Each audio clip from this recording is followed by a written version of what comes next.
यदि अभी हम लोग प्रेरणा जी बात कर रहे थे धीरेन्द्र शास्त्री जी की, उनका एक बयान आया है वो मैं आपको बताता हूँ, क्योंकि अखिलेश यादव जी ने कहा कि अंडर टेबल लेते हैं फीस या 50 लाख फीस आजकल बाबा लेते हैं। तो मुंबई में धीरेन्द्र शास्त्री जी ने इस पर बयान दिया, उन्होंने इशारों में जवाब दिया है और उन्होंने कहा है कि ऊंचाइयों पर जाने के लिए कठिनाइयों का सामना करना पड़ता है।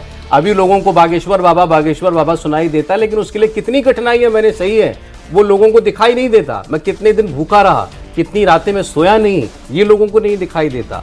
विदेश जाना मेरा दिखाई देता है, लेकिन विदेश जाना जरूरी है, क्योंकि नहीं जाएंगे तो दक्षिणा नहीं मिलेगी, तो अस्पताल नहीं बन पाएगा।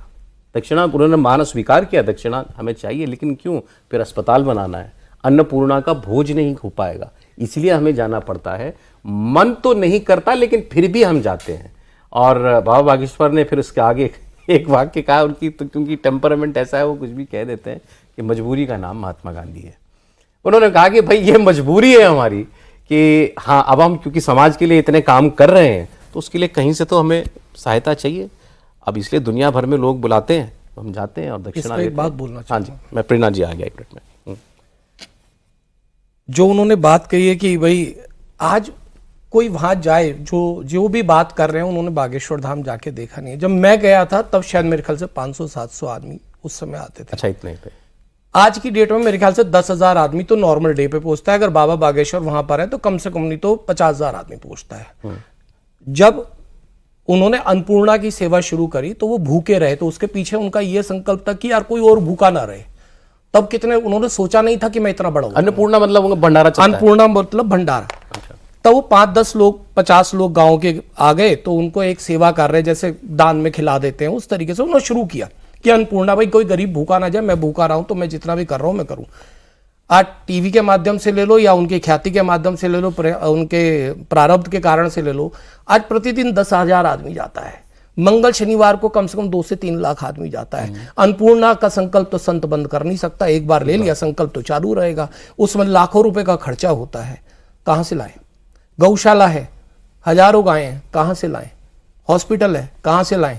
गरीब कन्याओं का अपनी बहन का जो विवाह था वो अभाव में हुआ, उधार मांगा गया। मनोज जी, एक बात इसमें है, लेकिन अभी मुझे आचार्य जी ने बाहर एक बात कही कि वैसे कोई भी ब्राह्मण या कथावाचक या कोई, उसे फीस जैसी चीज कोई नहीं, फीस कौन ले रहा है?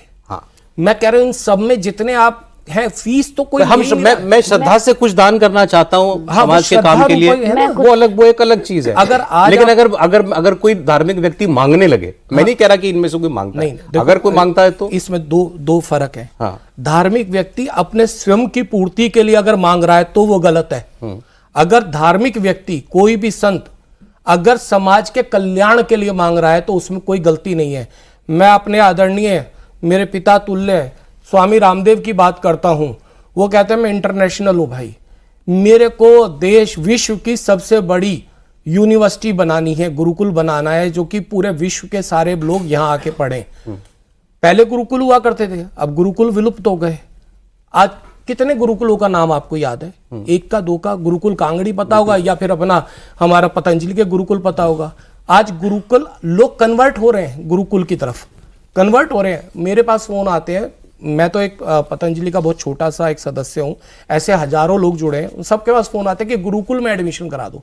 आज लोगों का नजरिया चेंज हो रहा है, वो चाहते हैं कि अपने बच्चों को संस्कारित रखें, संस्कृति से जोड़ के रखें। ठीक बात है, उस सब के लिए साधन लगता है। हाँ, साधन लगता है। और स्वामी जी का एक संकल्प है और कुछ चीजें हैं कि भाई हमारा कोई भी बालक अगर जन्म से ही उसको हम गुरुकुल में पढ़ाएंगे और संस्कार देंगे तो वो एक तो अपने संस्कृति से जुड़ा रहेगा, वेद को पढ़ेगा, सारी चीजों को पढ़ेगा, ज्ञान होगा और हमारी चीजों का ज्ञान रहेगा, और उसको ऐसे तरीके से ही पढ़ाएंगे कि वो दुनिया से ही पीछा ना रहे। इसीलिए पूज्य स्वामी जी का संकल्प, अब इसके पीछे भी मैं आऊंगा जहां आर्थिक बात हो रही है, पूज्य स्वामी जी का संकल्प भारतीय शिक्षा बोर्ड सरकार के सहयोग से शुरू हुआ, उसके सिलेबस बन रहे हैं।